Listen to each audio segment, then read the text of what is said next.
Welcome back to the video. Today I'll be talking about my experience working at Tesco's, yes, the supermarket, from March till June. Basically the whole of spring of this pandemic. Just to let you know, I was working 7 days a week, basically kind of like throughout the whole thing, which was nuts. So jumping into the video. So the first point I want to say is that I've never seen so much purchase and consumption of the alcohol and junk food from the same people that come in every week. Literally, like, I remember, like, because I was there every day, I used to see the same customers. They used to come in on like their set days, and then they used to just go to the alcohol section and then just either get their prosecco or their wine or their beers or spirits, you know.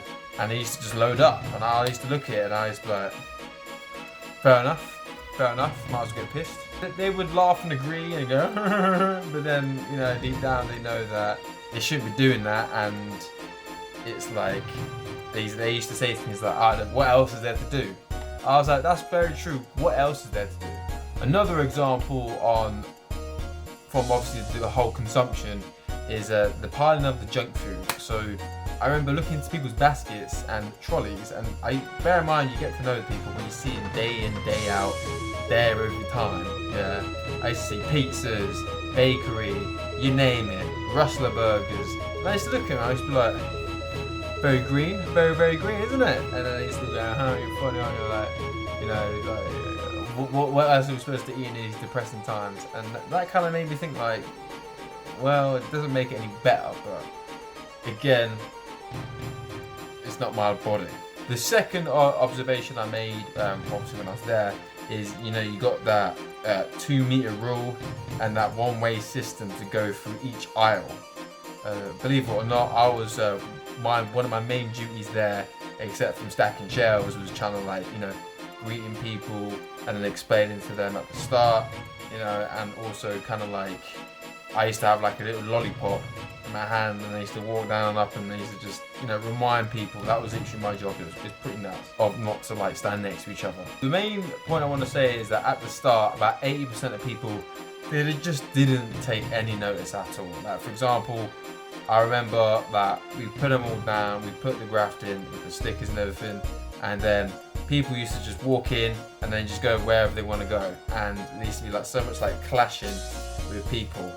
Obviously, because with that becomes complaints. So when a member of staff used to politely just speak to them, go, "Excuse me, sir, you know, they've got 2-meter rule, you know, just you know, help out, you know, save lives." They used to just get arsy with you, or they used to go, yeah, a bit of like passive aggression, but saying, yeah, I'll do it, but then they just don't do it.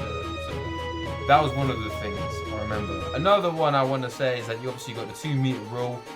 Obviously, right now it's kind of like died down, but this rule was quite, you know, enforced. You know, everyone did it at the entrance of the supermarket, yeah, but as you go in and you start to go through the aisles, no one that was next 2 meters away. Hell, like, people were basically like next to each other. And I'm not trying to say that's a bad thing, I'm just trying to say, like, maybe that's just kind of like how the human brain works. We don't really, you know, like adapt straight away. It's called homeostasis. It's like, you know, going against the tendency to change. So that was one other, you know, challenge for the customers, is to actually stay with the 2-meter gap. Again, at the start, no one did it, but gradually people did. It was quite funny as well, because, you know, you used to see some aisle fights of especially older people, you know, who was the target market for Corona, you know, to you know, deliver that death, you know. They used to actually shout at people. People were at risk, used to shout, but people like me who were kind of young, they didn't really care. Obviously, it was my job to care, but from observing, you know, it's entertaining to see how this all actually panned out, and I'll explain that near towards the end of the video. But the third point is that I remember counting it one time, I've spoken to over 1,000 people every single day in that Tesco, like every single day, over 1,000. Yeah? Whether that's them just going past me or I actually have an interaction with them. And not all of them was 2 meters, believe it or not. Like they do get close to you, and you can't obviously stop it. But like, hear me out, hear me out. Where was I speaking to them? You know, down the food aisles, greeting at the door, also like saying goodbye on the exit door, having a joke. Just to let you know, from speaking to thousands and probably the whole, I don't know how, tens of thousands of people I've spoken to, contact, I didn't get ill. I'm not dead, obviously, I'm alive, quite healthy. I didn't really get ill. The only time I got ill, believe it or not, is when I first started there, and my lips, they just cracked so much. And I think it's from all like the recycled air. But other than that, I didn't get ill at all. In summary, the whole experience was kind of like a zombie apocalypse, kind of like a, have you played the game Fallout 3? Yeah, that's what would happen if the whole world would end, basically. The pros of it is you kind of, for retailers like that, you can funnel your customers through a certain way, so you can, upsell them on, different places compared to just letting them where they want to go. That's a pro actually for the retailers. You can send them down a funnel. Another pro is it's a lot more organised. You can actually count on how many people was actually in there. One of the cons is definitely like the people that didn't listen, they didn't really give a crap.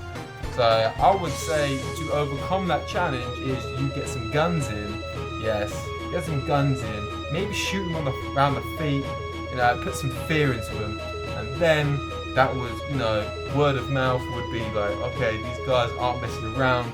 Maybe we should abide by the government guidelines. But because there was no real penalty, again, people just kind of did what they wanted. So that's that really. But yeah, that's kind of like the whole Tesco experience really. Is I'm still alive. To be honest, I kind of I got even more healthier throughout the whole pandemic, where people got like really unhealthy, and I kind of realized that it could be a pandemic, but if it was a real pandemic, I would be dead right now. But I'm not dead. I'm making this video for you right now. So food for thought. I'll leave you to it, and cheers for watching the video, and I hope you enjoy the next ones coming up. Thank you.